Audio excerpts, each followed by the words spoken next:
हर रोज लोगों को माफ करके सोया करें। पहले तो इस तरह का कोई काम ही ना करें। एक शख्स ने जुमला कहा था, लिखा था, कमाल लिखा था। उसने कहा था कभी ऐसा कोई काम ना करना कि कोई तुम्हारी वजह से जाके रब के सामने रोना शुरू कर दे। ऐसा कोई काम ना करना कि कोई बंदा तुम्हारी शिकायतें अल्लाह रसूल को लगाए। इस तरह का कभी काम ना कर कि वो तड़प उठे और कहे अब तुम्हारा शिकवा मैंने वहीं करना है। कुछ लोगों की शिकायतें करनी पड़ती हैं, अल्लाह रसूल की बारगाह में भी, अपने मशाइख की बारगाह में कर देते हैं बाज़ औक़ात इंसान। दो लोग बैठे थे ना हरम मक्का में, एक साहब कह रहे थे कि मेरे ऊपर वो बदर में जो कत्ल हो गए कुफार, उनका जिक्र चल रहा था, तो दोनों गुफ्तगू कर रहे थे बदर में हमारे इतने लोग मुसलमानों ने मार दिए।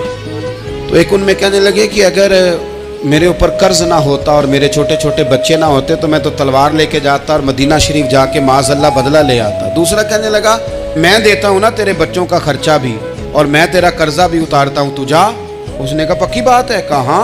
उसने खंजर तैयार किया, तलवार तैयार की, घोड़े पे बैठा, गले में वो तलवार उसने अपने डाली और मदीना शरीफ आ गया। इत्तेफाक की बात यह कि मुलाकात हजरत उमर से हुई। जनाब उमर कहने लगे मुझे तेरी नीयत ठीक नहीं लगती। पकड़ा, किधर आए हो? कहने लगा मैं तो बदर के कैदियों के बारे में बात करने आया। फरमाया तलवार लेके चल, तुझे हुजूर के पास लेके जाता हूँ। नबी करीम की बारगाह में ले गए तो हुजूर फरमाने लगे कैसे आए हो? कहने लगे जी मैं तो बदर के जो कैदी आपके पास है उनकी बात करने आया था। तो हुजूर फरमाने लगे चल फिर बाकी की मैं सुनाऊं। ख्याल आया मुसलमान नेक व बद पहचान जाते हैं, मोहम्मद आदमी के दिल की बातें जान जाते हैं सल्लल्लाहु ताला अलैहि वसल्लम। फरमाया मैं सुनाऊं? हुजूर क्या? फरमाया तुम और फलां बिन फलां वहां बैठे हुए थे ना हरम मक्का में, फलां पहाड़ के साथ टेक लगा के, और तुमने ये कहा था ना कि कर्जा ना होता, बच्चे छोटे ना होते तो बद्र के मकतूलीन का मैं बदला लेता। ये सारा कुछ तय करके फिर आए हो तलवार लेके और यहां कहते हो मैं कैदियों के बारे में बात करने आया था। उसके तो पसीने छूट गए। उसने कहा इसका तो सिवाय उसके और मेरे किसी को नहीं पता, और अगर आपको पता चल गया है तो फिर आप अल्लाह के सच्चे रसूल हैं। हुजूर अब आपको पता चल गया है तो क्या करेंगे? तो हुजूर फरमाने लगे तू बता ना तेरे साथ क्या करें।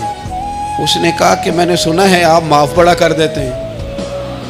यानी ये घर से को प्यार करने नहीं आया, फूलों का गुलदस्ता लेके नहीं आया, तलवार लेके आया, लेकिन ये मेरे महबूब का हौसला है। इसने कहा माफ कर दे। तो हुजूर ने फरमाया जा मैंने माफ किया।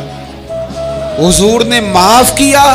वो कहता हुजूर माफ कर रहे थे और रब मेरे दिल में ईमान को ताजगी अता फरमा रहा था।